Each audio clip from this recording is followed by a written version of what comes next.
ये दिक्कत हो जाएगी, वो मतलब ऐसे चीजें होती थी पता चलता है। तो उन चीजों को लेकर मैंने जो लाइफ में बहुत सारी प्रॉब्लम क्रिएट की थी, मैंने न जाने कैसे कैसे मतलब कमते का काम, बेटर का काम, ये अक्सर लाइफ में यहाँ करते हैं विद्यार्थी, क्योंकि देखो पैसों की प्रॉब्लम विद्यार्थियों में रहती है। हम क्या है, उनके साथ साथ में देखो एजुकेशन ढंग से नहीं कर पाते, हम उद्देश्य को थोड़ा भ्रमित कर देते हैं, कभी ये चीज की, कभी वो की, ऐसे करके हम भटक जाते हैं। चलो ठीक है, तो मैंने जो बताई थी जर्नी वहां से स्टार्ट से लेकर एंड तक अब तक की जर्नी आप लोग जानते हो। इसमें कंप्लीटली टेक्नोलॉजी का मेरे लाइफ में बहुत योगदान रहा है। टेक्नोलॉजी को मेरी तरफ से बहुत बहुत धन्यवाद। आप लोग सभी जुड़े हो ना, कंप्यूटर की वजह से जुड़े हो। तो मैं कंप्यूटर को में भी ना बहुत सारी वैकेंसी रहती है। अभी हाल ही में मेरा ऐसी हुई, जनरली हम मिलने गए थे कॉलेज स्कूल में यही पास में, तो वहाँ पे मुझे जैसे मिले 2 वैकेंसी इमीडिएटली क्रिएट हो गई। सर से बात, सर बोला यहाँ पे हम कंप्यूटर भी पढ़ाते हैं, हमें कंप्यूटर टीचर भी चाहिए और वहाँ पे ऑपरेटर भी चाहिए। ये स्थिति हर स्कूल की है, हर जगह। और मेरे पास बहुत सारे कॉल्स भी आते हैं कि सर हमें स्कूल में ऑपरेटर चाहिए। और जैसे ही बात करते हैं, सीखने के बाद में RSCT कर लिया, फिर जॉब की बात करते हैं, हिंदी टाइपिंग आती है, इंग्लिश टाइपिंग आती है, देख देख के तो कर लेते हैं, पर वो हार्ड रहती है, वो जॉब कैसे होगी, समस्या थोड़ी गंभीर है। फिर आगे बात करते हैं लैब असिस्टेंट, नेटवर्किंग, हार्डवेयर और सॉफ्टवेयर। RSCT सेंटर के लिए भी ना आजकल वो समय नहीं रहा है। RSCT सेंटर खोलने के लिए RSCT जितना जो है कैरियर बना सकते हैं।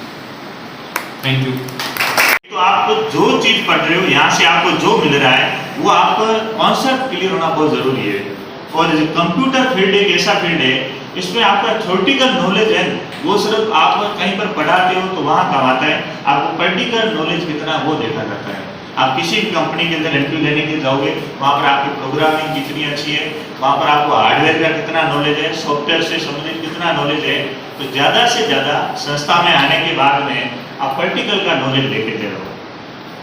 मैं जब 12th पास करी थी तो गवर्नमेंट स्कूल में थे, फिर उसके बाद में BCA के अंदर यहाँ JNU के अंदर एडमिशन हुआ हमारा दाखिला, तो उस समय सेमेस्टर प्रणाली थी। और अपन तो आपको पता है सब गांव से आते तो हिंदी मीडियम से होते हैं, इंग्लिश मीडियम तो बहुत मुश्किल की बात होती है उस समय, और मेरे लिए भी थी मुश्किल की बात, क्योंकि वहाँ पर तो 10वीं के बाद में छोड़ा था कि गणित वगैरह नहीं पढ़नी पड़ेगी। और यहाँ फर्स्ट सेमेस्टर में आई तो वहाँ पर केमिस्ट्री भी मिली और गणित भी मिली। और वहाँ क्या करें, कैसे करें जिससे कि हर क्षेत्र में रोजगार प्राप्त किया जा सके। और आज जरूरत है सरकारी नौकरियों के साथ निजी क्षेत्र में काम करने की। हमारे साथ आज ऑनलाइन कोर्स जिसके माध्यम से 12वीं के बाद क्या करें ऐसी जानकारी देखने को मिली। दिनेश जी चौधरी साहब हमारे साथ हैं। बात करते हैं कि आज के सेमिनार का मुख्य बिंदु जो रखा गया या जो बिंदु रखे गए वो कौन से? सर, आज इस सेमिनार में हमने 3 मुख्य बिंदु रखे थे।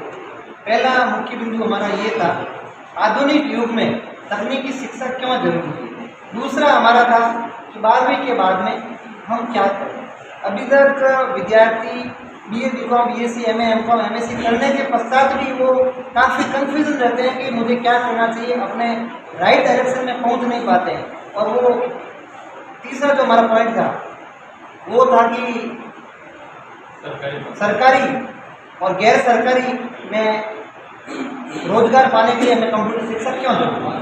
आप खासतौर से दर्शकों को ये भी बताएं कि सरकारी नौकरियों के लिए जो कोर्स अभी जरूरी है वो कौन कौन से है?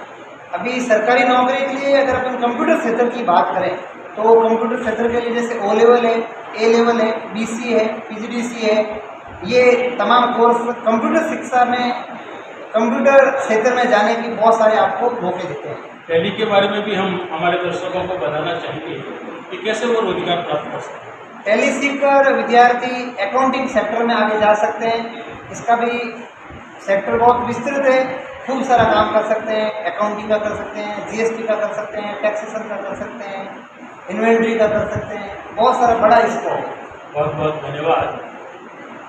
जगत से जुड़ी हुई ऐसी शख्सियत जो विभिन्न कोर्सों को तो बताती ही है, लेकिन खास जरूरत होती है ओ लेवल की, और उस ओ लेवल के नाम से ही हमारे रतन जी राजपुरी साहब इस नाम से जाने जाते हैं। क्या कहते हैं ओ लेवल कोर्स सरकारी नौकरियों के लिए किस तरह जरूरी है? आज के टाइम ओ लेवल कोर्स आप यदि 12th के बाद करते हो आपको कंप्यूटर के बारे में एक अच्छा नॉलेज हो सकता है। उसके बाद में गवर्नमेंट नौकरी है, गवर्नमेंट में IIT कोर्स आती है, उसमें ओ लेवल कोर्स एलिजिबल है। उसके साथ साथ में वर्तमान में जितने भी कम्पिटिटिव एग्जाम हो रहे हैं उसमें कंप्यूटर के ट्यूशन आते हैं, वो भी अच्छे खासे ट्यूशन आते हैं, और आपको सिलेक्शन चाहिए तो कंप्यूटर पढ़ना जरूरी है।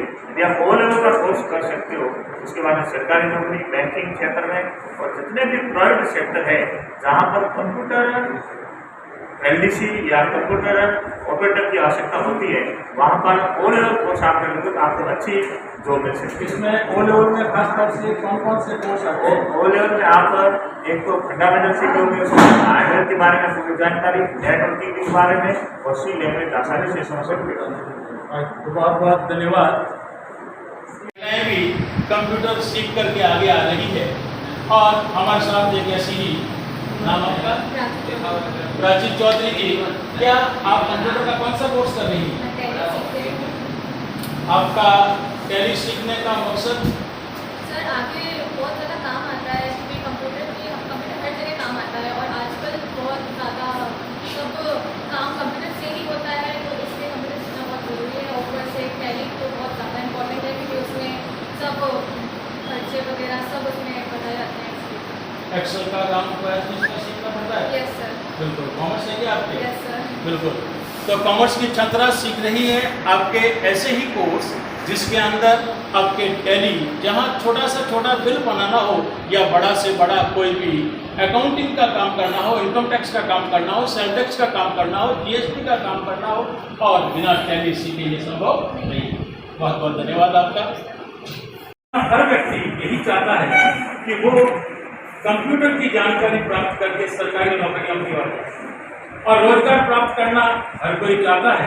और इसी के लिए हम एक ऐसे ही संस्थान में जहाँ आज विशेष तौर से इसके लिए कार्यक्रम आयोजित किए गए थे, हम मिलते हैं उन बच्चों से जो इस तरीके के कार्यक्रम को देखते हैं, तैयारी करते हैं और सरकारी नौकरियों की ओर जाना चाहते हैं। हमारे साथ जुड़े हैं। नाम आपका? आपका मूल उद्देश्य ये कंप्यूटर कोर्स करके क्या? सरकारी नौकरी में तो कई तरह की नौकरियां हैं, किस तरह की नौकरी प्राप्त करना चाहिए?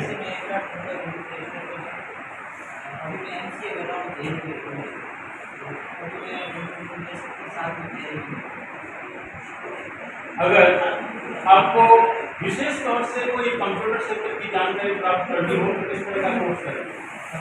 शुरुआत तो पाइथन, सी लैंग्वेज से और बेसिक कंप्यूटर ओ लेवल सबसे बेस्ट है। इसमें सब अपनी लैंग्वेज, प्रोग्रामिंग, फंडामेंटल सब। बहुत बहुत धन्यवाद आपका। हमारे साथ एक और ऐसे ही कंप्यूटर की जानकारी प्राप्त करने वाले जुड़े हैं। नाम आपका सर? तो मैं सरस्वती करना चाहता हूँ कोचिंग से। मेरा उद्देश्य मेरे को सरकारी जॉब भी मिले और मैं अपना खुद का कंप्यूटर क्षेत्र में अपना प्राइवेट काम कर सकूँ। और इसके साथ हमारे यहाँ सभी स्टूडेंट आए हैं आज सेमिनार में, मैं उनका धन्यवाद करना चाहता हूँ। हमारे सर ने बहुत अच्छा सेमिनार रखा है, तो इससे आगे चलकर सभी को सरकारी प्राइवेट क्षेत्र में अच्छी जॉब मिले। मेरा यही लक्ष्य है, सरकारी जॉब में करके प्राइवेट करें, इससे भी अच्छा बेनिफिट है। ये भी एक हमारे देश के लिए अच्छा साबित हो सकता है कि नौकरी तो एक नौकरी होती है, बल्कि एक बिजनेस करना अपना खुद का एक अलग तरीका है। बहुत बहुत धन्यवाद। कहना है आपका कि बिल्कुल आप रोजगार प्राप्त करने के लिए सरकार की ओर जरूर जाएं, लेकिन आप अगर किसी को रोजगार दे सकें तो ये सबसे बड़ी बात होती है। तो निजी क्षेत्र के अगर कोई बढ़ने के लिए कंप्यूटर के कोर्स आपके लिए महत्वपूर्ण है।